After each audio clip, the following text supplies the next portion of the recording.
आज हम सिर्फ कोरोना को लेकर के, संक्रमण को लेकर के समाचार ही नहीं सिर्फ लेकर के आए हैं, क्योंकि बहुत जरूरी है समाचारों के साथ साथ समाधान आप कैसे लेकर के आते हैं। तो जी न्यूज की लगातार कवरेज यही है कि वो आम लोगों को समर्पित हो, आपको हर जानकारी हम समय पर पहुंचाएं जो कि आपके लिए बहुत जरूरी हो, भले वो हॉस्पिटल की जानकारी हो, भले वो जरूरी सेवाओं की जानकारी हो, भले वो स्वास्थ्य की जानकारी हो, या फिर जानकारी हो कोरोना को लेकर के हर सवाल से जुड़ी। आपको याद होगा इसी से जुड़ा हमने शोज जो है एक किया था जिसमें लगातार तमाम डॉक्टर्स का पैनल जुड़ा था। उसी तरीके से उस शोज को लेकर के जो रिस्पांस था, उसको लेकर के जो लोगों का कहना था, एक बार फिर से हमारे साथ 5 बड़े पैनलिस्ट स्पेशलिस्ट मौजूद हैं, क्योंकि कोरोना जिस तरह से बाहें पसार रहा है, जिस तरह से मुंह बाहें खड़ा है, कोरोना लगातार ये कह रहा है 2 लाख मामले 24 घंटे में आना, ये अपने आप में बताता है कि कितनी ज्यादा भयावह स्थिति है। हमारे साथ शिशु रोग विशेषज्ञ डॉक्टर नीलम मोहन मौजूद रहेंगी, क्योंकि हमने देखा है कि पिछली बार तो कोरोना से बच्चे जो है बच गए थे, लेकिन इस बार छोटे छोटे बच्चों को भी और मासूम बच्चों को भी कोरोना अपनी चपेट में ले रहा है, तो उसको लेकर के बहुत से सवाल हैं। हमारे साथ मनोचिकित्सक डॉक्टर दीपाली बत्रा मौजूद रहेंगी, क्योंकि मनोचिकित्सा बहुत जरूरी है। अकेले होना, आइसोलेट होना, ऐसे में घबराना, बीमारी से सामना करना, मानसिक तौर पर कितने आप मजबूत है, हम उनसे बात करेंगे। हमारे साथ डॉक्टर नरेश चावला हैं, जो कि सीनियर फिजिशियन है, सीनियर डॉक्टर है। बहुत जरूरी है, बहुत से लोग कह रहे हैं अस्पताल नहीं जा पा रहे हैं, क्या कुछ किया जाए, ऑक्सीमीटर का कैसे इस्तेमाल किया जाए, ऑक्सीजन लेवल कितना होना चाहिए, खांसी बुखार और तमाम सिम्टम्स हैं, ये हम उनसे जानेंगे। हमारे साथ ही साथ रेस्पिरेटरी के स्पेशलिस्ट, सांस के स्पेशलिस्ट डॉक्टर आशीष है। डॉक्टर आशीष लगातार लंग्स को लेकर के, सांस को लेकर के और आने वाली समस्याओं को लेकर के और कोरोना को लेकर के हमसे बात करते रहे हैं। और हीरा योगी योग गुरु हैं हमारे साथ, जो कि बहुत जरूरी हैं। इम्यूनिटी अगर आपको बढ़ानी है, अगर आपको अपने आप को स्ट्रांग करना है, स्ट्रांग शरीर के साथ रहना है, तो बहुत जरूरी है कि योग किया जाए, प्राणायाम किया जाए, और बाकी योग भी हम इनसे जानेंगे। सबसे पहले सर मैं आपसे शुरू करना चाहता हूं डॉक्टर नरेश चावला, फिजिशियन को लेकर के, क्योंकि मुझे लगता है ये आम सवाल था सर ट्विटर पर लेकर के, और वैसे भी बहुत से लोग पूछ रहे थे। वो ये पूछ रहे हैं सर कि लगातार जो है हमें सिम्टम्स आ रहे हैं, यानी कि ऐसा लग रहा है कि कोल्ड हुआ है, हमें गला खराब है, हमारे को बुखार के सिम्टम्स भी हैं, और फिर उसके बाद जब आरटी-पीसीआर करवाने के लिए गए, आरटी-पीसीआर नेगेटिव आ रहा है, लेकिन सिम्टम्स आ रहे हमें कोविड वाले लग रहे हैं। किया क्या जाए? देखिए, ये एक बहुत ही कठिन स्थिति है। ये जो पर्टिकुलरली जहां तक मैं कहूंगा जो सिंगल डॉक्टर क्लिनिक्स हैं, जिसमें मरीज डॉक्टर के पास बहुत समय बाद एक नेबरिंग क्लिनिक में जाता है, वो एक विश्वास के साथ कि ये डॉक्टर बहुत ही आसानी से मेरी प्रॉब्लम सॉल्व कर देगा, ना मुझे कोई बड़े खर्चों का काम होगा वगैरह वगैरह। तो अगर वो आज से 1 साल पहले जब कोरोना का नामो निशान भी शुरू नहीं हुआ था, तो काम थोड़ा आसान था। हम उसको एक वायरल का मरीज समझ के छुटपुट दवाई देते थे, वो ठीक हो जाता था। लेकिन अब वो स्थिति कठिन हो गई है, बिकॉज वायरल के सिम्टम्स और कोविड-19 के सिम्टम्स कई बार बहुत ही एक दूसरे से मिलते जुलते होते हैं। तो किसी भी क्लिनिशियन को ये फैसला बहुत ही मुश्किल से करना पड़ता है कि वो किस मरीज को मुश्किल मरीज समझे। तो हम कैटेगराइज करते हैं anybody after 60, anybody having any comorbid conditions, उनकी कैटेगरी अलग है। उनका हम कोविड-19 टेस्ट भी बड़ी जल्दी से करवाएंगे, और उनका आरटी-पीसीआर टेस्ट भी बड़ी जल्दी करवाएंगे, और सब चीज़ें देखेंगे कि बड़ी सावधानी से, क्योंकि वो लोग बिगड़ते हैं, वो बहुत बड़ी पोटेंशियल मोर्टेलिटी हो सकती है।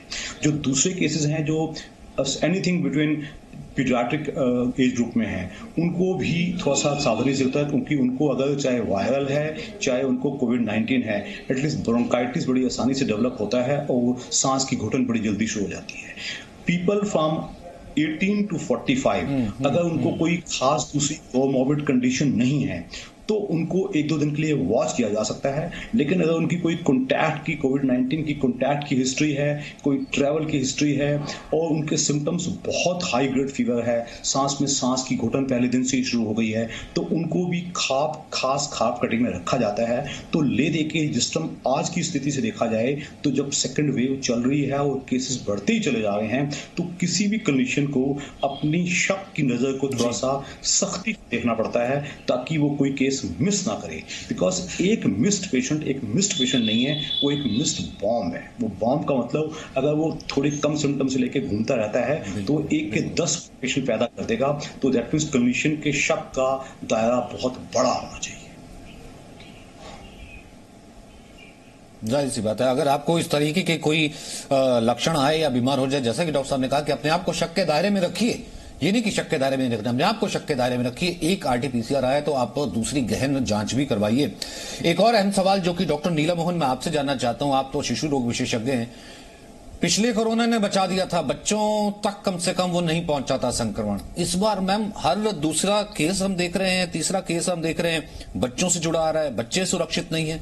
तो फिर बच्चों को कौन सी दवा दी जाए और बच्चे क्यों सुरक्षित नहीं है इस कोरोना 2.0 से?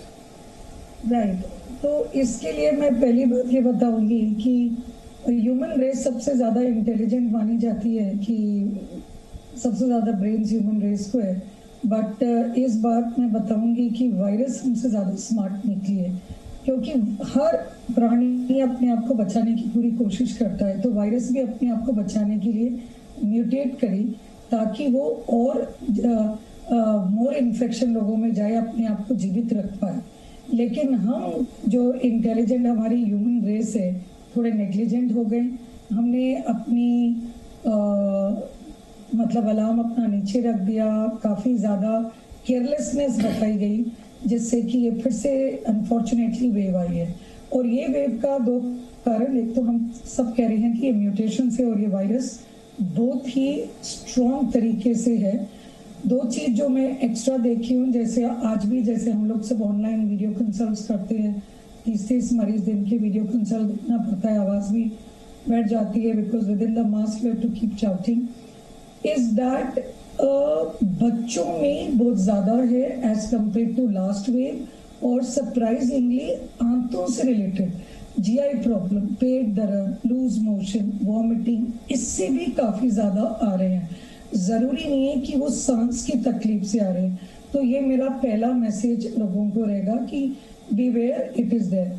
और जैसे डॉक्टर साहब ने बताया, बहुत छोटे बच्चों में हमें चिंता होती है कि दैट रिस्क है, but otherwise compare to adults बच्चों की डिजीज माइल्ड है।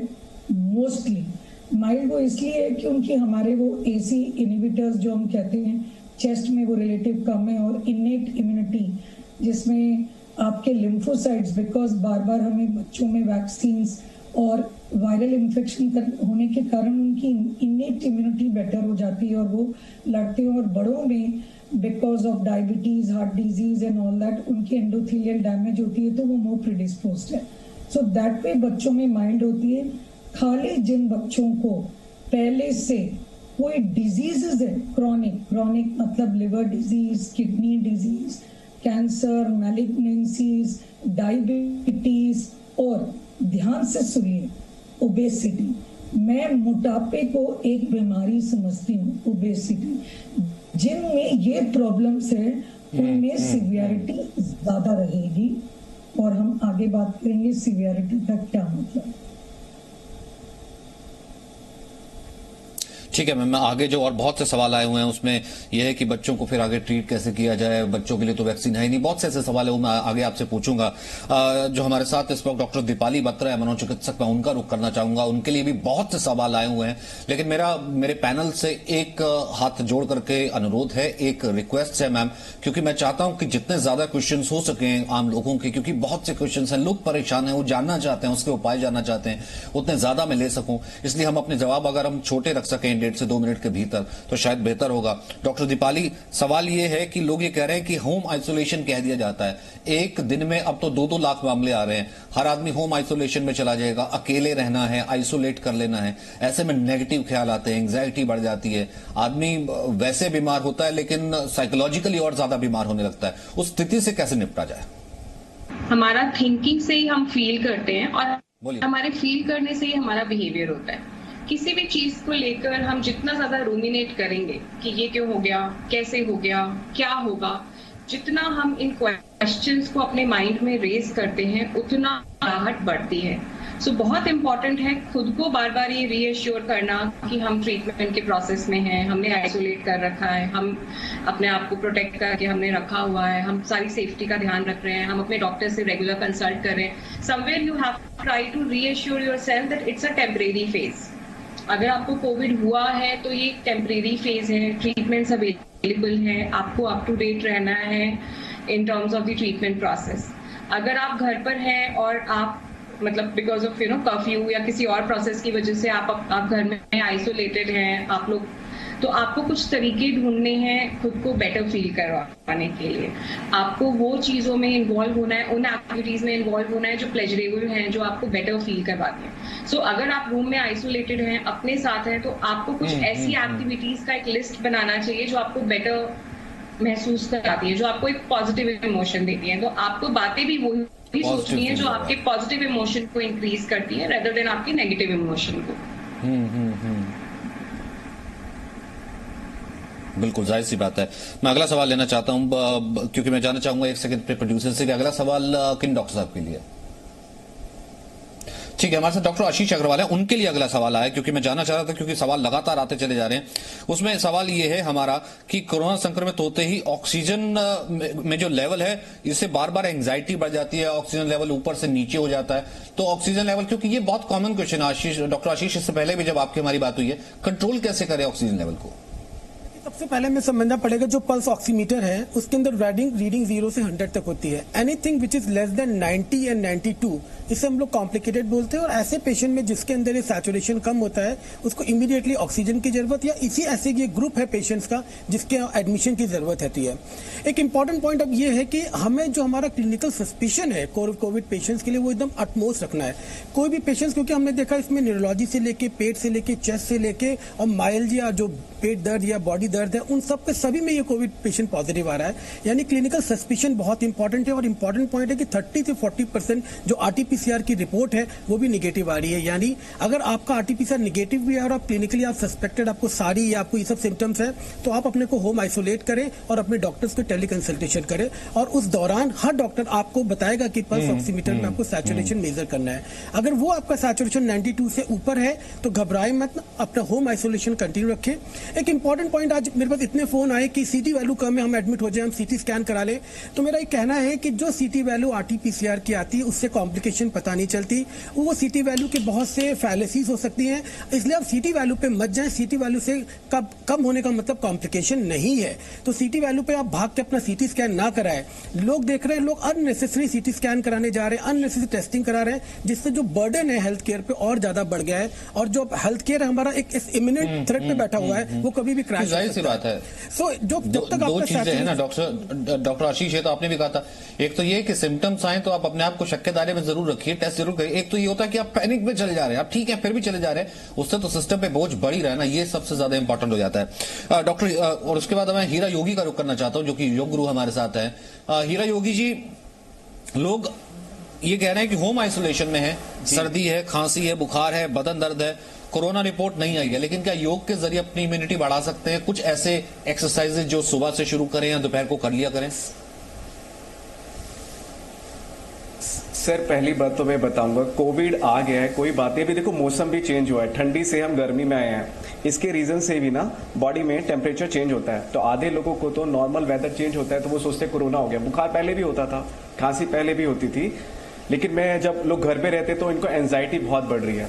इनको बचने के लिए सबसे अच्छा तरीका है, अपनी बालकनी तक तो जा सकते हैं, ब्रीदिंग एक्सरसाइजेज ज्यादा से ज्यादा करें, खाना हल्का खाएं। मैंने देखा है लोग, मेरे पास अराउंड लाखों कॉल्स आते हैं, मेरे 2 मिलियन से ज्यादा फॉलोवर है। मैंने वहां एक चीज नोट करी है, कॉल जब आते हैं लोगों ने ओवर ईटिंग चालू कर दी है जी घर में रह के। पहली बात तो अपनी ओवर ईटिंग छोड़ दें, खाना लाइट हो, सुबह में गुनगुना पानी हो, उसके बाद 2-3-4 बादाम हो, ब्रीदिंग एक्सरसाइज हो जिसमें अनुलोम विलोम है, भ्रस्त्रिका है। लेकिन कोरोना करता है क्या, वो हमारे को निमोनिया पैदा करता है, हमारे डायफ्राम को डैमेज करता है ना। अब धीरे धीरे तो पेट पे भी जा रहे हैं, रिप्रोडक्शन की प्रॉब्लम को क्रिएट कर रहे हैं। तो मैं सबको यही कहूंगा, अगर आप घर पे हैं तो पहले तो खुश रहें। खुश रहने के लिए सबसे अच्छा तरीका है एकांतवास और अकेलापन एक ही जगह पर होता है, तो ये मत सोचे कि हम अकेले हैं। वो आपको अपने आप को जानने का बहुत अच्छा टाइम होता है। अच्छी बुक्स, अपनी अच्छी हैबिट, अच्छा गाना सुनना, रिलैक्स करना, पॉजिटिव एटीट्यूड रखना, योग निद्रा करना, और आसन के अंदर में जितने भी डायफ्राम के आसन है, जैसे उष्टासन है, ऊंट वाला, कैबल पोज, अपने पूरा खींचिए पीछे जाकर। ऐसे बहुत सारे आसन है जहां पर डायफ्राम खींचेगा, ऑक्सीजन की डिमांड बढ़ेगी। थोड़ी सी रनिंग कर लीजिए। ऐसी छोटी छोटी चीजें हमें करनी होगी अपने लिए। और एक मैम ने भी बोला था कि ओबेसिटी, ऐसी बात है, अगर खुशी से दिन अगर शुरू किया जाए, चेहरे पर मुस्कान हो, पॉजिटिविटी हो, उससे दिन और अच्छा आता है। ठीक है, क्योंकि मैं ज्यादातर कोशिश कर रहा हूं, इसलिए मैं आपको बीच में टोक रहा हूं। मैं ज्यादातर कोशिश कर रहा हूं ज्यादा से ज्यादा सवाल ले सकूं, और मैं चाहूंगा कि आप लोग भी ज्यादा से ज्यादा सवाल का उत्तर दे सके। लोग जानना चाहते हैं आप लोगों से, इसलिए मैं चाहूंगा कि थोड़ा सा जो है आंसर को छोटा रखा जाए।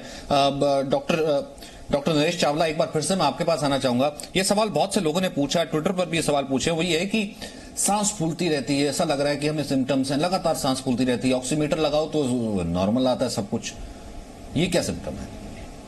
देखिए, जो ये सांस फूलती है, ये सांस की यानी कि फेफड़ों वाला सांस फूलना नहीं है, ये मेरे विचार में एंग्जाइटी की वजह से, मानसिक बेचैनी की वजह से।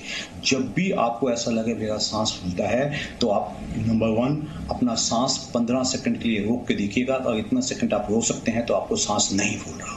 दूसरा, आप जनरली पानी ज़्यादा पीजिए, यानी कि अपना हाइड्रेशन ज़्यादा रखिएगा। नंबर 3, आप थोड़ा सा मेडिटेशन कर सकते हैं। नंबर 4, आप वॉकिंग कर सकते हैं। और नंबर 5, आप अपनी एंग्जाइटी के लिए अपने डॉक्टर से कोई दवा भी ले सकते हैं। ये सांस फूलना फेफड़ों का सांस नहीं है, ये मानसिक बेचैनी की वजह से है।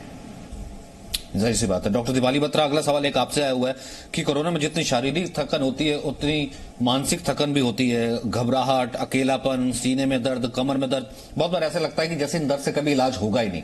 तो फिर मेंटली कैसे स्ट्रांग बने, कैसे अपने आप को ये कहे कि नहीं, दिस टू शैल पास? जब मैं कह रही हूँ कि सिम्टम्स फिजिकल होते हैं, मतलब आजकल ऐसे बहुत सारे क्लाइंट्स आते हैं जो अपना कोविड टेस्ट मल्टीपल टाइम्स करवा चुके हैं, बट उनको chest pain, breathlessness, palpitations, muscle tension, headache बहुत कॉमन है।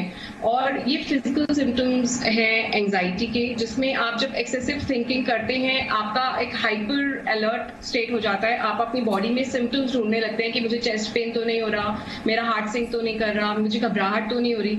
और जब आप ढूंढते हैं तो आपको कुछ ना कुछ मिल जाता है। सो एक अपने आप को ये कम्युनिकेट करना कि अगर मेरे डॉक्टर्स ने मुझे ऑलरेडी ये कम्युनिकेट कर दिया है कि एक फिजिकल बीमारी नहीं है, इसका मतलब मैं हद से ज्यादा तो नहीं सोच रहा हूँ। क्योंकि आप जितने मल्टीपल लोगों से, ले पर्सन से अपने प्रॉब्लम्स डिस्कस करेंगे, अपने सिम्टम्स डिस्कस करेंगे, उतने आपको मल्टीपल व्यूज मिलेंगे। So somewhere trusting your doctor and treating team, and अगर वो कह रहे हैं कि एंजाइटी के सिम्टम्स हो सकते हैं, तो ये समझना कि अब मैं इस एंजाइटी को इम्प्रूव कैसे कर सकता हूँ, थिंकिंग से डिस्ट्रैक्ट करके, अपने आप को कम्युनिकेट करके कि मैं कैसे अपने आप को बेटर महसूस कराऊं, क्या क्या मेरे इंटरेस्ट है, painting, reading, playing a musical instrument, listening to some music, some deep breathing exercises wherein you take a long deep breath, you hold it for few seconds, and then you release it slowly and slowly. So doing deep breathing exercises morning and evening, just focusing on your breathing, and just telling yourself that it's a temporary phase, things will improve, I'm with my family, people are with me, relax, take it easy. क्योंकि जो आप शब्द use करते हैं वो आपका thought बनते हैं, तो आपको शब्द वो बोलने हैं जो आपको बेटर फील करवाएं, आपको बेटर थिंकिंग दें, आपको पॉजिटिव इमोशन दें। Presenting B News app, available on Google Play and App Store. Download it now.